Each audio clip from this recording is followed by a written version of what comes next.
Okay, so starting with exercise 1.1, question number 1. It says that for some integer m, every even integer is of the form m, 2m, m plus 1 और 2m plus 1. तो हमें even integers कैसा numbers होता है? Like -4 is an even integer, -2 integer है इसलिए negative numbers भी ले रही हूँ. -2, then 0, then 2, 4, ये सारे up to infinity and up to minus infinity तक, ये सारे हमारे कैसे numbers होते हैं? इवन इंटीजर है. तो हमें पूछ रहा है कि ये कौन से फॉर्म है, what is the general form of this numbers. तो जनरल फॉर्म के लिए हम लोग क्या करते हैं, let us analyse one by one. -4 को हम लोग कैसे लिख सकते हैं? -4 is equals to, we can write it as 2 into -2. Okay, then -2 can be written as 2 into -1. Similarly 0 can be written as 2 into 0. Then 2 can be written as 2 into 1 and 4 can be written as 2 into 2. Okay, हो गया. So ये ऐसे form में है. So every even integer is a multiple of 2, right? So we can write it as 2 into something. But हम लोग 2 में multiply किया कर रहे हैं. यहाँ पे देखो -2, -1, 0, 1, 2 ये सब मल्टीप्लिकेशन में आ रहा है. And all these numbers are integers. So every even integer can be written as 2 into some integer, right? तो लेकिन अभी यहाँ पे हमें क्या बोला है कि फॉर सम इंटीजर m, तो इंटीजर को हमें कैसे लिखना है? m में लिखना है. तो इवन इंटीजर को कैसे फॉर्म में लिख सकते हैं? 2 into m फॉर्म में लिख सकते हैं, क्योंकि हमें दे दिया है. जनरली तो हम लोग इंटीजर को z के सेट में रिप्रेजेंट करते हैं, लेकिन क्योंकि हमें यहाँ पे बोल दिया है कि इंटीजर को m से रिप्रेजेंट करना है, so even integer is of the form 2m. So option number C is our correct answer, right? Okay, moving on to next question. For some integer Q, यहाँ पे देखो इंटीजर हमें कैसे लेना है? क्यू में लेना है. Every odd integer is of the form. तो अगर इंटीजर क्यू के फॉर्म में है तो ऑड इंटीजर कैसे फॉर्म में होगा? ऑड इंटीजर यानी -3 हो गया, -1 हो गया, then 1 is odd, 3 is odd, up to infinity. ये सारे ऑड इंटीजर्स है. ऑड इंटीजर्स को अगर हम लोग थोड़ा सा अच्छे से देखें तो ये कैसा नंबर्स होता है? ये इवन इंटीजर का जस्ट नेक्स्ट नंबर होता है. फॉर एग्जाम्पल -3 को देख लो. -3 is just 1 greater than -4. -1 is just 1 greater than -2. फिर 1 इज जस्ट 1 ग्रेटर देन 0. 3 भी 2 से बस एक बड़ा है, राइट? सो अगर हम लोग इवन इंटीजर को 2m या फिर 2 इंटू सम इंटीजर, यहाँ पे इंटीजर क्या लेना है? क्यू लेना है, राइट? सो अगर हम लोग इवन नंबर को 2 क्यू लिख पाएंगे, then odd number is, every odd number is just one more than the even integer, right? So in general what we can write, that if even integer in the form of 2q, then odd integer must be 2q plus 1, right? So here our option number D is the correct answer. Moving on to question number 3. So n square minus 1 is divisible by 8 if n is, तो n square minus 1 8 से divisible होगा, पर n कैसा number होना चाहिए? यहाँ पे बोल रहा है n इंटीजर है कि नेचुरल नंबर है कि ऑड इंटीजर है कि इवन इंटीजर है. तो अगर हम लोग अच्छे से देखें तो नेचुरल नंबर और इंटीजर में इंटीजर का सेट बड़ा होता है, राइट? और ऑड इंटीजर, इवन इंटीजर, ये सब इंटीजर के अंदर ही आते हैं. तो मोटा मोटी हम लोग को चेक करना है इंटीजर्स के सेट में ही, दैट इज -3, -2, -1, 0, 1, 2, 3, ये हमारा इंटीजर्स का सेट है, राइट? यहाँ पे 1 से लेकर इंफिनिटी तक ये होता है हमारा नेचुरल नंबर्स का सेट. तो n स्क्वायर -1 के लिए हमें चेक करना है. तो सबसे पहले क्या कर लेते हैं? -3 के लिए चेक कर लेते हैं. -3 whole square -1, that is I think 9 - 1, that is 8. Okay, this is true for -3. -3 के लिए ट्रू हो रहा है. Okay, moving on to -2. -2 square -1.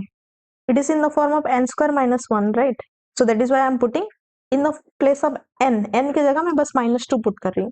तो -2 square -1. तो ये क्या हो गया? That is 4 - 1, that is 3. 3 क्या डिविजिबल हो रहा है? नहीं हो रहा है. तो यहाँ पे हमारा जो -2 है, दिस इज, इसको हम लोग नहीं ले सकते हैं, राइट? फिर -1 के लिए चेक करते हैं. -1 square -1, n square -1 means -1 square -1. तो ये क्या हो गया? 1 - 1, दैट इज 0, राइट? लेकिन 0 डिविजिबल है, 0/8 इक्वल्स टू 0, होल नंबर आ रहा है, रिमाइंडर नहीं बच रहा है, it means 0 is a 8 is 0 is divisible by 8, right. So हम लोग -1 इज अ सेफ ऑप्शन, ठीक है। फिर 0 के लिए चेक करते हैं, 0² -1, 0² -1 इज -1, राइट। तो इसके लिए भी दिस इज नॉट ट्रू, तो 0 के लिए भी ये ट्रू नहीं हो रहा है। फिर सेल वी चेक फॉर 1 के लिए चेक करते हैं, 1² -1 दैट इज 1 - 1 दैट इज 0, तो 1 के लिए भी दिस इज ट्रू। तो अभी पैटर्न समझ में आ रहा है। So this n² -1 is divisible by 8 when n is like -3 -1 1। फिर अगर हम लोग 3 के लिए चेक करेंगे, इट मस्ट बी ट्रू। चलो करके देखते हैं। तो 3² -1 दैट इज 8 ओनली, तो 3 के लिए भी ट्रू होगा। फिर एक नंबर छोड़ के फिर नेक्स्ट नंबर 5 के लिए भी ट्रू होगा। तो ये जो पैटर्न है -3 -3 -1 1 3, ये सारे कैसे नंबर्स हैं? ये सारे ऑड नंबर है, लेकिन नेगेटिव नंबर्स के लिए भी ट्रू है, तो ऑड इंटीजर लेंगे हम लोग, right. So what will be our correct answer? n² -1 is divisible by 8 if n is an odd integer. Okay, I hope सबको समझ में आ रहा होगा। Okay, if the HCF of 65 and 117 is expressible in the form of 65m minus 117, then the value of m पूछ रहा है। तो सबसे पहले हमें HCF निकालना है, किसका? 65 एंड 117 का। HCF निकालने के लिए हम लोग क्या करते हैं, तो विल डिवाइड 117 विथ 65, तो ये कितना हो जाएगा? 65 1 जा 65, this is going to be 52।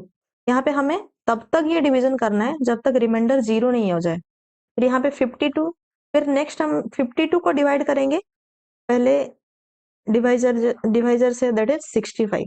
Now the remainder will become the divisor and our first divisor will become the dividend, ठीक है। 65 को इधर ले आओ, फिर रिमाइंडर के साथ उसको डिवाइड करो until we get the remainder as 0, ठीक है। So 52 into 1 again, this is going to be 52। Now this is going to be 13, remainder अभी भी 13 है, अभी ये रिमाइंडर 0 नहीं आया, तो हम लोग क्या करेंगे, फिर से 52 को डिविडेंड ले लेंगे। So 52 if it is a dividend, then 13 4 जा 52, okay, hence we get the remainder as 0। तो अभी हमारा HCF कौन सा है? HCF जिस प्रोसेस में, जिस स्टेप में आपको रिमाइंडर 0 मिला, उसी स्टेप का जो हमारा डिवाइजर है, this is going to be the HCF। Easy है। सो अगर 13 इज द HCF, तो हम लोग क्या लिख सकते हैं, that the HCF of 65 and 117 is equal to 13। लेकिन हमें ये बोला है कि ये जो HCF है, इसको हम लोग, HCF हमारा 13 निकल गया, इसको हम लोग किस फॉर्म में लिख रहे हैं? 65m minus 117, okay. तो according to the question 65m minus 117 is nothing but 13। यहाँ पे हमें m फाइंड आउट करना है, HCF फाइंड आउट नहीं करना था, बट क्योंकि हमें m फाइंड आउट करना है and HCF equals to 65m minus 117, that is why we found out the HCF, ठीक है। तो अभी यहाँ पे थोड़ा सा सिंपल इक्वेशन जैसे सॉल्व करते हैं वैसे सॉल्व करके m का वैल्यू हम लोग फाइंड आउट कर सकते हैं। तो this is nothing but 65m is equals to 117 उधर चला जाएगा and it will get added, तो this is nothing but 13 plus 117, 13 plus 117, 117 यहाँ पे नेगेटिव में है तो उधर जाएगा तो ऐड हो जाएगा, इज इक्वल टू 130, और 65m बिकम्स 130। अभी m क्या हो जाएगा? m is equal to 130 division 65, 130 division 65 is nothing but 2। जब भी हमें फाइनल आंसर मिल जाता है, देखो यहाँ पे m इक्वल टू 2 है, तो यहाँ पे option number 2 is a correct answer. तो अगर ये MCQ नहीं होता, तो हम लोग आंसर को हमेशा लास्ट में ऐसे थोड़ा सा हाईलाइट करके दिखाना है, जैसे कोई छोटा सा बॉक्स बना लो या फिर यहाँ पे साइड में आंसर लिख दो, ताकि जो एग्जामिनर है उसको कायदे से दिखे कि जो फाइनल आंसर है यही है, right. Okay, now question number 5, the largest number which divides 70 and 125 leaving remainders 5 and 8 respectively is. अच्छा, यहाँ पे हमें हमेशा कंफ्यूजन होता है कि लार्जेस्ट नंबर पूछ रहा है, तो यहाँ पे हम HCF निकालें कि LCM निकालें। देखो, जब भी तुम्हें लार्जेस्ट नंबर पूछेगा, what is the largest number which divides the number, right, तो लार्जेस्ट बोलेगा तो हम लोग हमेशा HCF निकालेंगे। HCF is the highest common factor, तो लार्जेस्ट बोलेगा तो हम लोग HCF निकालेंगे, लेकिन अगर लीस्ट नंबर बोला या फिर द स्मॉलेस्ट नंबर बोला, अगर ऐसा कुछ बोल रहा है तो हम लोग यहाँ पे LCM निकालेंगे, right. LCM is the least common multiple, तो लीस्ट बोल रहा है या फिर स्मॉलेस्ट नंबर विच डिवाइड्स बोल रहा है, राइट, तो वहां पे हम लोग LCM निकालेंगे। अच्छा, यहाँ पे लार्जेस्ट नंबर पूछ रहे हैं तो हम लोग लार्जेस्ट के लिए क्या निकालेंगे, HCF निकालेंगे। अच्छा, HCF 70 एंड 125 का निकालेंगे क्या, नहीं, क्योंकि यहाँ पे और क्या बोल रहा है, इट लीव्स रिमाइंडर्स 5 एंड 8। इसका मतलब जो HCF है वो 70 और 125 को प्रॉपरली डिवाइड नहीं कर रहा है, यहाँ पे कुछ रिमाइंडर बच रहा है, जैसे 5 और 8 रिमाइंडर बच रहा है। तो क्योंकि हमें निकालना है HCF, तो हम लोग क्या करेंगे, ये जो रिमाइंडर है इनको माइनस कर देंगे, ताकि हमारा जो फाइनल नंबर बनेगा that should be divisible by our HCF। तो सबसे पहले मैं क्या करूंगी, 70 माइनस 5, यहाँ पे ये रिमाइंडर को निकाल दो, नाउ 65, यहाँ पे 125 से भी रिमाइंडर को निकाल लो, रिमाइंडर कितना है, 8 है, सो 125 माइनस 8 दैट इज 117। तो अभी हमें ये देखना है कि the largest remainder which divide 70 and 125 leaving remainders 5 and 8, मतलब यहाँ पे हमें 65 एंड 117 का जो है HCF निकालना है, जो हम लोग पहले निकाल चुके थे जस्ट इसके प्रीवियस नंबर में।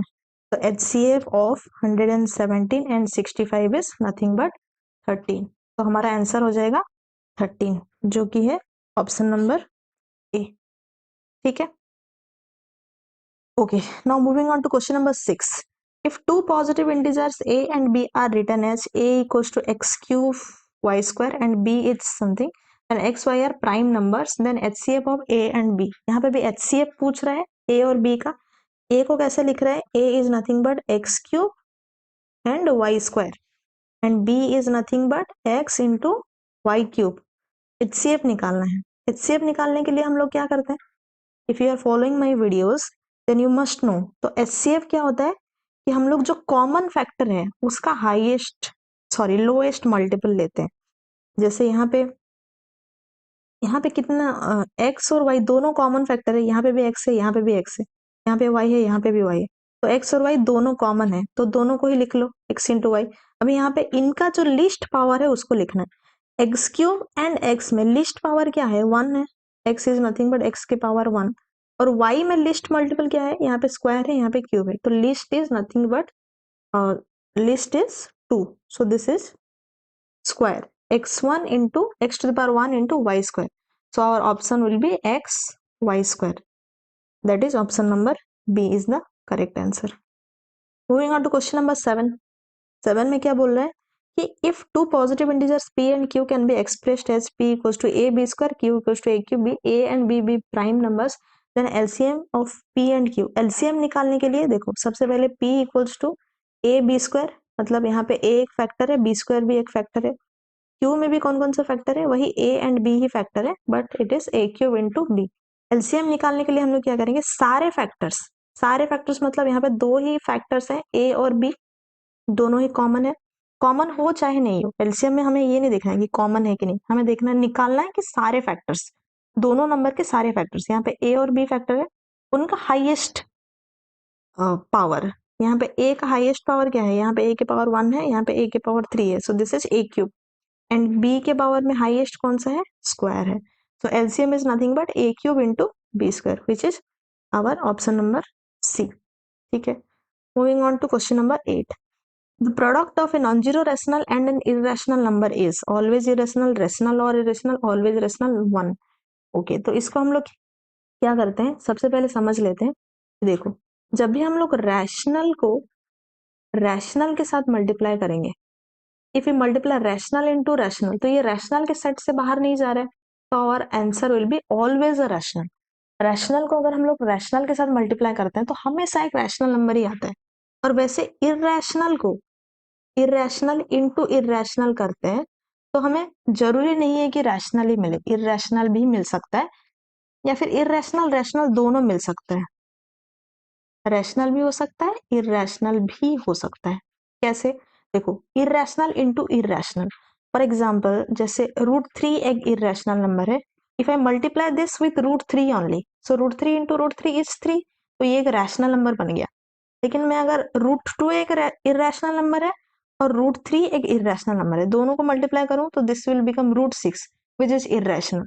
तो अगर इरेशनल को इरेशनल के साथ मल्टीप्लाई करते हैं तो the answer may be a rational और एन इरेशनल। कितना समझ में आ गया होगा? रैशनल को रैशनल के साथ मल्टीप्लाई करते हैं then we will get a rational number. Irrational को अगर हम लोग इरेशनल के साथ मल्टीप्लाई करते हैं then we get either a rational और एन इरेशनल।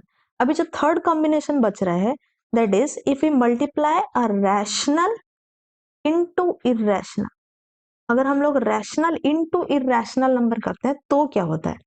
देखो यहाँ पे स्पेसिफिकली बोल दिया है नॉन जीरो रैशनल, मतलब हम लोग रैशनल नंबर्स को जीरो नहीं लेना है because zero into anything is zero, so zero into irrational will be zero which is a rational. यहाँ पे प्रॉपरली मेंशन किया है कि नॉन जीरो है, तो रैशनल नंबर नॉन जीरो कोई सा भी ले लेते हैं। 2 into an irrational, 2 into √3, this is 2√3। तो रैशनल को अगर इरेशनल के साथ मल्टीप्लाई करेंगे तो कभी भी ये जो रूट ओवर वाला साइन है वो हटने वाला नहीं है, right? 2 into any irrational number will be always irrational, तो ये हमेशा एक इरेशनल नंबर बनेगा। So product of a non zero rational and an irrational is always irrational. ठीक है, let me repeat again, rational into rational is always rational, irrational into irrational may be rational and irrational, लेकिन अगर हम लोग rational को irrational के साथ multiply करते हैं then the product is always an irrational number. Okay, moving on to question number 9। The least number बोला है, लीस्ट बोले तो पहले हम लोग डिस्कस कर चुके हैं, लीस्ट अगर पूछेगा तो we will find out the LCM. यहाँ पे बेसिकली हमें एलसीएम पूछा है। Least number that is divisible by all the numbers from 1 to 10, मतलब 1 से लेकर 10 तक जितने भी नंबर्स हैं सारे नंबर्स का हमें क्या निकालना है? एलसीएम निकालना है। तो देखो इसको हम लोग मतलब ऐसा, ये जो ऑप्शन है इस ऑप्शन में से ऐसा एक नंबर है ना लेना है जो कि हर एक नंबर से डिविजिबल है, जैसे 1 से भी, 2 से भी, 3 से भी, 4 से भी, 5 से भी, 10 से भी, सारे नंबर से डिविजिबल होना चाहिए, राइट? तो उसके लिए हम लोग क्या कर सकते हैं? एलिमिनेशन भी कर सकते हैं। फॉर एग्जाम्पल देखो 504 को देखो, ये 10 से तो डिविजिबल नहीं हो रहा है तो इसको हटाओ। 10 जो है 10 से डिविजिबल है लेकिन ये 3 से डिविजिबल नहीं है तो ये भी हट जाएगा। नाउ 100 भी 1 से, 2 से, 3 से डिविजिबल नहीं है, ये भी 3 से डिविजिबल नहीं है तो इसको भी हटाओ। Now our option, correct option must be 2520, right? Elimination से ऐसे कर सकते हैं, लेकिन अगर हम लोग प्रॉपरली करना चाहें, एलसीएम निकालना ही चाहें, राइट, तो एलसीएम हम लोग 1 से 10 तक का कैसे निकाल सकते हैं? देखो 1 का फैक्टर है 1, देन 2 का क्या फैक्टर है 2, प्राइम फैक्टर्स निकालना है। 3 का फैक्टर है 3, 4 का फैक्टर है 2 इंटू 2, सो इसको हम लोग 2 के पावर 2 लिख सकते हैं, राइट? देन 5 के power 5 is prime number, so this is 5 equal to 5 to the power 1। then 6 का प्राइम फैक्टर्स हो जाएगा 2 into 3, 7 का प्राइम फैक्टर्स हो जाएगा 7 ओनली, 8 का हो जाएगा 2 into 2, तो इसको हम लोग क्या लिख सकते हैं? 2 के पावर 3 लिख सकते हैं, 2 के power 3। now 9 can be written as 3 के power 2 and 10 can be written as 2 into 5। तो एलसीएम निकालने के लिए हम लोग क्या करते हैं? हम लोग सारे फैक्टर्स को लिख लेते हैं पहले। यहाँ पे देखो 1 एक फैक्टर है, देन 2 भी एक फैक्टर है, 3 भी फैक्टर है, 4 नहीं है, 5 है, देन 6 मतलब 2 और 3 ऑलरेडी टेकन, देन 7 इंटू फिर 2 है, 3 है ले चुके हैं, 5 भी ले चुके हैं। Okay, so these are the factors, ये सारे हमारे फैक्टर्स हैं, 1 से 10 तक के नंबर्स के सारे फैक्टर्स हैं, 1 2 3 5 7। अब ये सारे फैक्टर्स का हम लोग को हाईएस्ट पावर लेना है। 1 देखो कहाँ कहाँ पे 1 है, 1 के फैक्टर में 1 है और ये इसका हाईएस्ट पावर है, सो एलसीएम में हम लोग हाईएस्ट पावर लेते हैं, सो हाईएस्ट पावर इज 1 ओनली। 2 पे आ जाओ, 2 में देखो यहाँ पे 2 के पावर 1 है, 2 के पावर 2 है और यहाँ पे 2 के पावर 3 है, राइट? तो जो हाईएस्ट है दिस इज 2 के power 3, so we will write 2 का पावर 3, ठीक है? 3 के लिए हम लोग को देखो यहाँ पे 3 के पावर 1 है, यहाँ पे भी 1 है, बट यहाँ पे 3 के पावर 2 है, तो highest power is, what is the highest power? Highest power is 3 to the power 2, so we will write 3 to the power 2। 5 का वैसे हाईएस्ट पावर कौन सा है? यहाँ पे देखो 1 है और यहाँ पे भी 1 है, तो highest power must be 1. Similarly for 7 also highest power is 1, right?